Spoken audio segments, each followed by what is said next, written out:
Muy buenas noches, amados hermanos, que Dios los continúe bendiciendo y siempre confiando que el amor, la gracia y las promesas de Dios se cumplen en vuestros hogares, en vuestras familias. Un día más de vida que Dios nos da para seguir con nuestro estudio de la epístola del apóstol Pablo a los Gálatas. Y vamos hoy día a comenzar ya el capítulo 4, ya estamos ya prácticamente, vamos a entrar a la recta final de esta epístola tan maravillosa, que espero que todos estén sacándole un gran provecho.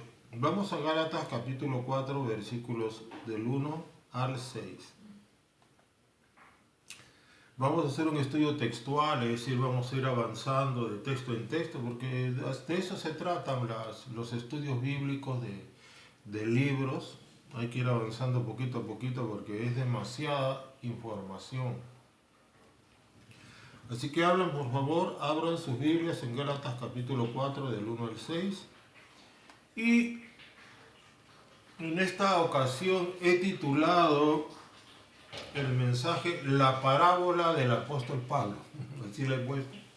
La parábola o la analogía del apóstol Pablo. ¿Ya? Es una enseñanza muy interesante que vamos a estudiar el día de hoy. Así que vamos a orar, vamos a pedir al Todopoderoso que nos siga ministrando y enseñando la gloriosa palabra de Dios. Querido Jesús, nada podemos hacer sin ti, sin tu Santo Espíritu. Ahora Dios habla a tu pueblo, alumbra, revela, tu diestra, tu brazo, la luz de tu rostro y tu cobertura, Señor. Que tu Espíritu Santo nos revele la palabra, que haya sanidad, liberación, entusiasmo, motivación, derramamiento del Espíritu Santo y vida abundante en esta palabra. Glorifica tu nombre, glorifica tu palabra, glorifica tu sangre, glorifícate, Señor. Gracias te damos, recibimos por la fe tu bendición, en el nombre de Cristo. Dice así Gálatas capítulo 4 del 1 al 6. Pero también digo, entre tanto que el heredero es niño, en nada difiere del esclavo, aunque es señor de todo, sino que está bajo tutores y curadores hasta el tiempo señalado por el Padre. Así también nosotros, cuando éramos niños, estábamos en esclavitud bajo los rudimentos del mundo. Pero cuando vino el cumplimiento del tiempo, Dios envió a su Hijo, nacido de mujer y nacido bajo la ley, para que redimiese a los que estaban bajo la ley, a fin de que recibiésemos la adopción de hijos. Y por cuanto sois hijos, Dios envió a vuestros corazones el Espíritu de su Hijo, el cual clama, Abba, Padre. Gloria a Dios. Bueno, esta es una parábola o una analogía que el apóstol Pablo en realidad está dando más propiamente para el pueblo judío, para los israelitas nacidos dentro de la religión judía.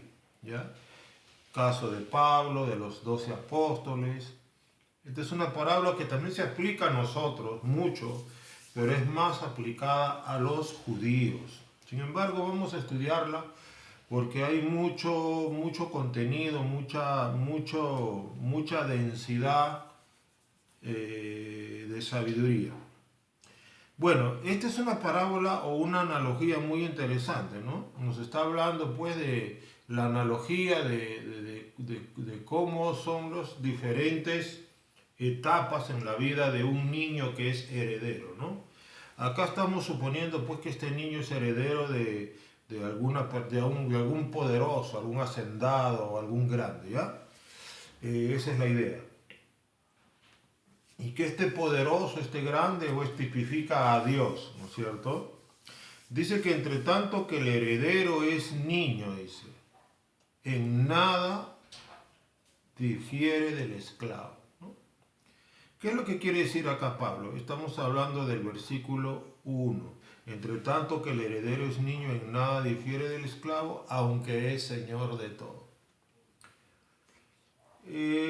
este este heredero, este niño es heredero es hijo de un poderoso, de uno grande, que decíamos es tipo de Dios. Y pues nace, y obviamente cuando un niño, por más grande que sea su padre, por más poderoso que sea su padre, en realidad todo niño está comenzando pues un tiempo de preparación en la vida, ¿no? Está comenzando un tiempo de entrenamiento. Y dice que en nada difiere del esclavo, es obvio, porque el niño, por más que su padre sea el número uno, el más grande, ¿por qué no difiere del esclavo? Porque no está preparado para gobernar. No está preparado para tomar las riendas de los negocios del papá, no está preparado para asumir responsabilidades porque es niño. Entonces, este niño de bebé va creciendo, este niño está sometido a tratos disciplinarios, ¿verdad? Pero sus derechos, escuche esto que voy a decir que es muy importante, sus derechos y sus privilegios están muy restringidos, ¿ya? ¿Por qué? Por el padre mismo, porque obviamente el padre sabe que ese hijo algún día va a tener más responsabilidad, va a tener dominio, va a ejercer autoridad sobre los bienes del padre, pero todavía no es el momento. Entonces todos sus derechos y todos sus privilegios, o muchos de sus privilegios, están restringidos. ¿Por qué? Porque este niño no está preparado para administrar, no está preparado para ejercer control sobre los bienes. Y esta es una aplicación para nosotros, que nosotros cuando somos bebés nos dedicamos pues nosotros ¿a qué? Aprendemos a orar, aprendemos a leer la Biblia, comenzamos a ser disciplinados para congregar, evangelizamos. Pero conforme un cristiano va creciendo espiritualmente, Dios le va dando dones, los dones se van desarrollando, Dios comienza a usarlo, Dios comienza a usarlo en una sanidad, liberación, en una palabra de ciencia, en algún don. Dios comienza a usarlo poco a poco. ¿Por qué? Porque cuando una persona es niño espiritual, por eso dice el apóstol Pablo, no un neófito no sea que envaneciéndose caiga en la condenación del diablo. Porque es muy común ver hermanos que cuando Dios los usa y cuando Dios hace algún milagro o algo lindo, maravilloso a través de ellos, entre ellos inmediatamente el pecho se les infla como pavos reales. Y bueno, en ese momento pues caen en la condenación del diablo, porque para un hijo de Dios es muy importante hacerlo todo para la gloria de Dios, ¿se dan cuenta? Entonces, en ese sentido hay que tener mucho cuidado, uno tiene que ser enseñado. Por eso decíamos que este niño no está preparado para ejercer control de los bienes, ¿no? Entonces, aunque es señor de todo, es decir, es el dueño de todo porque es el heredero, es el señor de todo, en ese lugar, en esa casa o en ese dominio del padre, todos saben quién es el niño sabe quién es su padre y sabe quién es él, y sabe el niño el futuro que le espera, ¿no? El niño sabe eso, y todos saben quién es el niño, ¿no? En las antiguas haciendas decían, él es el hijo del patrón, decían, el hijo. Y pues habían ciertas cosas que se veían, ¿no? Entonces, él es señor, pero es niño todavía. Entonces, esa palabra niño, entonces nos habla de inmadurez. Nos habla todavía de falta de preparación. No es el tiempo, no es el momento. Todavía tienes que aprender cómo se mueven los negocios del dominio de tu padre para que tú puedas ejercer dominio, autoridad. Es por eso que cuando uno es niño, uno tiene la autoridad del padre, pero no sabe ejercerla. Uno tiene la unción, pero no sabe cómo ministrar con esa unción, junto con la unción.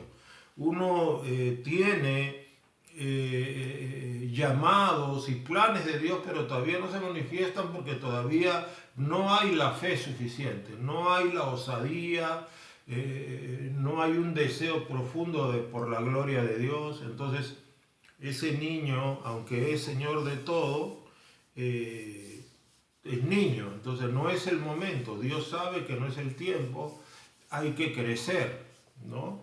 Es como, es como las obras del alfarero que tiene un proceso. Dios dice, ustedes son barro en mis manos.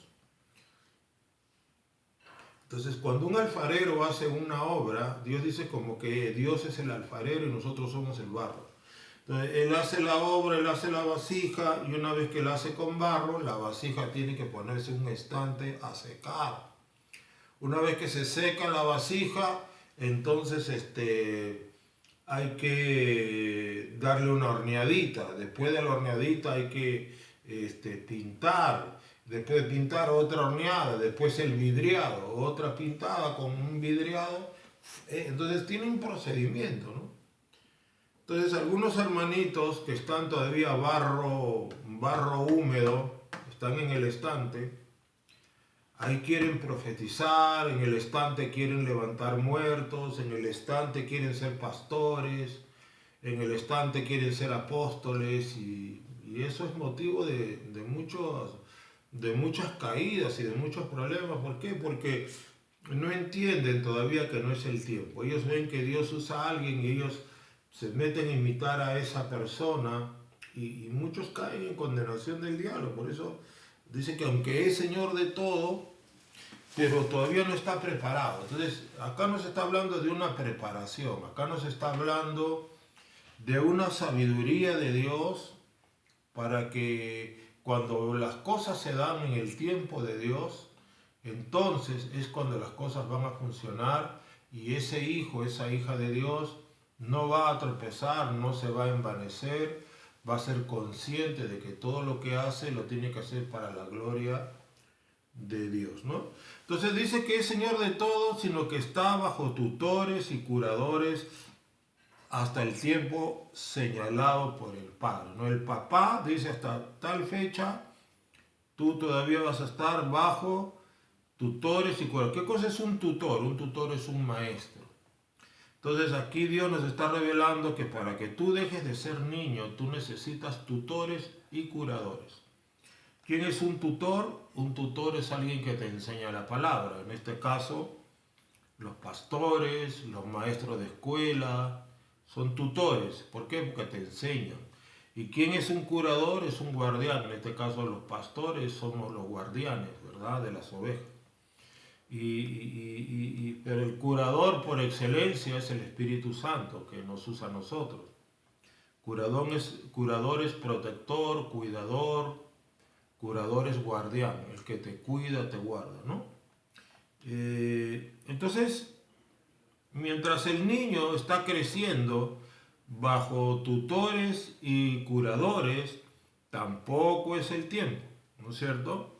Entonces Pablo en el versículo 3 ahora nos explica esta analogía o esta parábola, ¿no? Vamos al versículo 3 y nos dice, así también nosotros cuando éramos niños estábamos en esclavitud bajo los rudimentos del mundo. Cuando éramos niños estábamos en esclavitud bajo los rudimentos del mundo. Y cuando éramos niños, o sea, Pablo está diciendo cuando éramos inmaduros, lo que hemos dicho antes. Estábamos en esclavitud bajo los rudimentos del mundo, es verdad, ¿no es cierto? Los cristianos inmaduros viven apegados a los rudimentos del mundo. Mientras más maduro eres, menos mundano eres. Mientras más inmaduro eres, más mundano eres. La inmadurez y la mundanalidad van juntos, ¿no? Claro, estamos hablando de una inmadurez espiritual de alguien que vive bajo los rudimentos, o sea, bajo principios, leyes, patrones, modelos. Rudimento es un modelo mundano. Entonces, hay cristianos que pues son bebés y hacen cosas del mundo. Por eso hay que tener mucho cuidado de no condenar. Si tú algún día ves a algún hermanito que sea bebe y ¿no? haciendo cosas del mundo, no te escandalices, acá lo dice. Un bebé, un niño está bajo los rudimentos del mundo. Tiene que crecer, hay que darle tiempo para que crezca. Nadie es maduro de la noche a la mañana, toma tiempo ser madurar, toma mucho estudio, mucho conocimiento y muchas pruebas. Las pruebas también tienen que ir junto con la enseñanza de la palabra. Ahora, pero claro, si tú ves un supuesto cristiano que tiene años haciendo prácticas del mundo, ya ese ya no es un niño, es un enano, y ese se quedó enano. Tiene años y años y esa es una persona que prácticamente ya está en apostasía, esa es una forma de apostasía, que está años y años y años en el evangelio, en la iglesia, pero no hay cambio en su vida, sigue con lo mismo, su vida es más de lo mismo, ya eso ya no es inmadurez, eso es apostasía. Porque el que sabe hacer el bien y no lo hace, le es pecado. Estas personas conocen las escrituras, conocen la palabra de Dios, pero siguen en lo mismo. Entonces hay que tener mucho cuidado, ¿ya? No hay que confundir. Porque si tú me dices, pastor, vi un hermano que ya tiene 20 años en el evangelio haciendo cosas del mundo, ya ese hermano, yo diría que ya ni hermano se le debería llamar, porque ya es un apóstata, ¿no es cierto? Entonces hay que tener mucho cuidado. Entonces, cuando ya uno va madurando, viene el tiempo de asumir responsabilidades, ¿no? Entonces en el versículo 4, Pablo dice, ¿no? Pero cuando vino el cumplimiento del tiempo, Dios envió a su Hijo, nacido de mujer y nacido bajo la ley. Entonces aquí nos está diciendo, cuando ya Dios ve que era el tiempo, acá esta aplicación sí va directo para los judíos, porque dice que Dios ve el tiempo, se supone en el que el pueblo de Israel ya debía recibir a su Hijo Jesucristo, ¿cierto? Por eso dice, cuando vino el cumplimiento del tiempo, Dios envió a su Hijo nacido de mujer y nacido bajo la ley, para que redimiese a los que estaban bajo la ley. Entonces, ¿a qué se da cuenta? Acá está hablando de los judíos. Porque nosotros, hermanos, nosotros, por ejemplo, los peruanos, cuando estábamos en el mundo, nosotros no estábamos bajo la ley de Moisés. Éramos legalistas, sí, éramos religiosos, estábamos confundidos. Algunos de nosotros eran brujos, otros eran una cosa, otros eran otra, pero acá Pablo se está refiriendo al hecho de que Dios envió a su Hijo para que redimiese a los que estaban bajo la ley. Obviamente a los que estaban bajo la ley de Moisés, ¿no? Aunque en cierto modo se aplica a nosotros también. ¿Por qué? Porque aunque los judíos están bajo la ley, los gentiles todititos, los gentiles sin excepción, están bajo alguna forma de legalismo, que es casi lo mismo, salvo que la ley viene de Dios, pero el legalismo viene de nuestra carne y viene de Satanás. Pero igual, tanto judíos como gentiles igual están todos bajo pecado.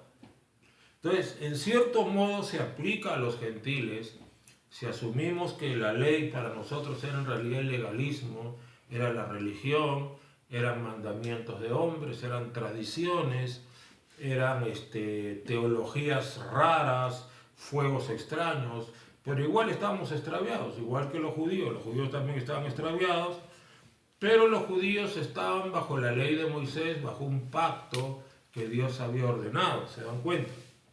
Entonces, cuando vino el cumplimiento del tiempo, cuando Dios vio que era la hora, envió a su Hijo. Nacido de mujer, nacido bajo la ley. Entonces Jesús vivió bajo la ley. Él estuvo bajo la ley de Moisés. Jesús practicó todas las fiestas, todos los rituales y todas las cosas que eran necesarias hacer. Jesús lo practicó. Jesús vivió estrictamente de acuerdo a la ley de Moisés. Entonces Jesús era nacido bajo la ley, él estaba bajo el pacto. ¿Para qué? ¿Para qué lo envió? Dice, para que redimiese a los que estaban bajo la ley, a fin de que recibiésemos la adopción de hijos. ¿Ya? Entonces ya está claro que tenía que redimir a los que estaban bajo la ley. Y curiosamente Cristo vino primeramente, por eso es la Biblia, al judío primeramente y también al griego. ¿A quién primeramente? Al judío. Pues claro, los judíos tienen un espacio dentro de la historia, son un pueblo elegido por Dios para darles la ley y para a través de ellos enviar al Salvador del mundo. Aunque ya nosotros tenemos claro que hoy solamente es israelita o heredero de Dios a través de la fe de nuestro Señor Jesucristo. Solo a través de Jesucristo eres pueblo de Dios. Aunque los judíos hoy no creen en Jesús, dice, son amados por causa de los padres. O sea, por causa de que son descendientes de Abraham, de Isaac y de Jacob, tienen muchas bendiciones. Pero cuando un judío muere sin Cristo en su corazón, se va al infierno, hermano. O sea que todas las bendiciones que pueda tener un judío aquí en la tierra por causa de sus padres, Abraham, Isaac y Jacob, nada tienen que ver con el mundo venidero o con la vida eterna o con el más allá. Hay que tener en cuenta. Nadie se salva por ser judío, por estar bajo la ley, nadie. ¿Por qué? Porque el poder del pecado es la ley y porque la ley es el ministerio de muerte y es el ministerio de condenación, según nos le enseña el apóstol Pablo. Entonces Dios envió a su Hijo a redimir a los que estaban bajo la ley, a los judíos. Sin embargo, la Biblia dice, a los suyos vino y los suyos no le recibieron. Entonces, en realidad, no fue la mayoría de judíos que aceptaron a Cristo, en realidad no fueron muchos. Pero todo esto encaja dentro de un plan divino, un plan más amplio, porque ya el plan de Dios, al enviar a Cristo a la tierra, a encarnarse como hombre, el verbo de Dios se hizo carne. El plan de Dios era ya salvar a la humanidad, ya no solamente al pueblo judío. El pueblo judío fue elegido para darles la ley, fue elegido para que a través de Israel, de Judá, viniera el león de Judá, el Salvador. Pero ahora Jesús ya no es Salvador solamente del pueblo judío, es Salvador del mundo, Salvador de todas las naciones, pueblos, tribus y lenguas. ¿Ya? ¿Para qué vino Cristo? Dice en el versículo 5, a fin de que recibiésemos la adopción de hijos. ¿Ya? Entonces, ¿ahora qué somos? Ahora somos hijos de Dios. Ahora somos hijos de Dios. Dice, y aún no se ha manifestado lo que hemos de ser, pero cuando Él venga, seremos semejantes a Él, porque le veremos tal como Él es. Entonces, ahora somos hijos de Dios y volvemos, ¿verdad?, a la analogía. Cuando el heredero es niño, en nada difiere el esclavo. Entonces, ahora nosotros somos hijos de ese potentado, de ese poderoso, de ese Hijo de Dios, de ese Dios omnipotente. Y aunque somos dueños y tenemos autoridad y somos su pueblo especial, cuando somos niños y somos adoptados, igual tenemos que pasar, ¿qué cosa? Un proceso, un crecimiento. ¿Para qué? Para que podamos ejercer todo aquello para lo cual Dios nos ha llamado y nos ha preparado. Cristo mismo dice, crecí en sabiduría, en estatura y en gracia para con Dios y para con los hombres. Mira, Cristo crecía en sabiduría y en estatura y en gracia para con Dios y para con los hombres. Y lo mismo tenemos que crecer nosotros. Tenemos que crecer en sabiduría, en estatura espiritual y tenemos que crecer, mira, en gracia. En gracia. Es decir, ¿qué significa crecer en gracia? Para que tú crezcas en gracia, tú tienes que entender profundamente el misterio de la sangre de Cristo, el sacrificio de Cristo. Tienes que entender lo que es el legalismo, tienes que entender lo que es el pacto de sangre. Porque cuando tú estás ya metido en el pacto de sangre, tú estás bajo la gracia de Dios. Crecer en la gracia tiene que ver mucho con el conocimiento y la fe que tenemos en la sangre de Cristo, en el sacrificio de Cristo, en la resurrección de Cristo, en la muerte y resurrección de Cristo. Entonces, somos llamados a crecer en estatura espiritual, somos llamados a crecer en sabiduría, conocimiento revelado de la palabra, y somos llamados a crecer en gracia. Lamentablemente, mire cuánto cristiano legalista hay. Cristianos que se sienten culpables, condenados, avergonzados. Hermano, yo no entiendo cómo después de tantos años y de tanto que yo enseño sobre la sangre, la gente sigue con el rollo de que, ay, qué vergüenza me da, que mejor no voy, qué dirán de mí. Están con ese plan, hermanos, y con tanta palabra, escucha, hermano, tanto les he dado y siguen con eso. Si con todo lo que se les ha dado siguen con su condenación y su culpa y no entienden que por la sangre de Cristo somos justificados, hermano, yo no sé qué cosa te va a despertar. Dice, no me acordaré más de vuestros pecados y transgresiones. Si alguno hubiere pecado, abogado tenemos para con el Padre a Jesucristo el justo. Dice, ¿no? Cuanto más la sangre de Cristo, el cual mediante el Espíritu eterno se ofreció a sí mismo sin mancha, limpiará vuestras conciencias de obras muertas, para que sirváis al Dios vivo. La gente sigue avergonzada, condenada, turbada. ¿Por qué? Porque no estudian la Biblia y tampoco estudian en la escuela ministerial. No quieren, pues, ¿se da cuenta? Es el resultado de la rebeldía, de la desobediencia, de la desidia. Entonces, hermano, hay que tener en cuenta estas cosas. Hay que saber que tenemos que crecer en gracia.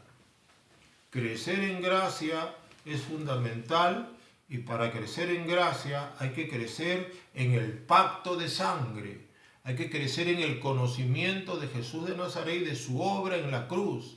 Ahí está la clave, ¿no? Entonces hemos recibido la adopción, ahora somos hijos de Dios, hemos nacido de nuevo, somos salvos por su sangre. Por eso es importante tener una comunión diaria con Él y a diario ser lavados en la sangre de Cristo. Dice, y por el versículo 6 dice, ¿no? Y por cuanto sois hijos, Dios envió a vuestros corazones el Espíritu de su Hijo, el cual clama, Abba, Padre. Entonces, mira, esta es una maravilla, hermano, que Dios envió a nuestros corazones el mismo Espíritu de Cristo. Es decir, el mismo Espíritu Santo que estaba en Jesús está en nosotros, el mismo. La misma unción que tenía Jesús, con la cual, con la ayuda de quien Jesús hizo todo lo que hizo, porque todo lo que hizo Jesús lo hizo en virtud del Espíritu Santo que estaba en Él, en virtud de la unción que estaba en Él. Jesús no hizo lo que hizo por cuanto era Dios, ¿verdad? Él hizo lo que hizo por cuanto Él estaba lleno del Espíritu de Dios, lleno del Espíritu Santo. Entonces, la misma unción que tenía Jesús está en nosotros ahora. Se tiene que entenderlo. Con la misma unción con la que sanaba enfermos, esa misma unción está en ti. La misma unción con la que echaba fuera demonios, esa misma unción está en ti y en mí. Si yo por el Espíritu de Dios echo fuera los demonios, ciertamente ha llegado a vosotros el reino de Dios. Usted puede echar fuera demonios con la autoridad que le ha dado. Entonces, dice, cómo Dios ungió con el Espíritu Santo y con poder a Jesús de Nazaret, y cómo éste anduvo haciendo bienes y sanando a todos los oprimidos del diablo, porque Dios estaba con él. Entonces, Jesús sanaba a los que estaban oprimidos por el diablo.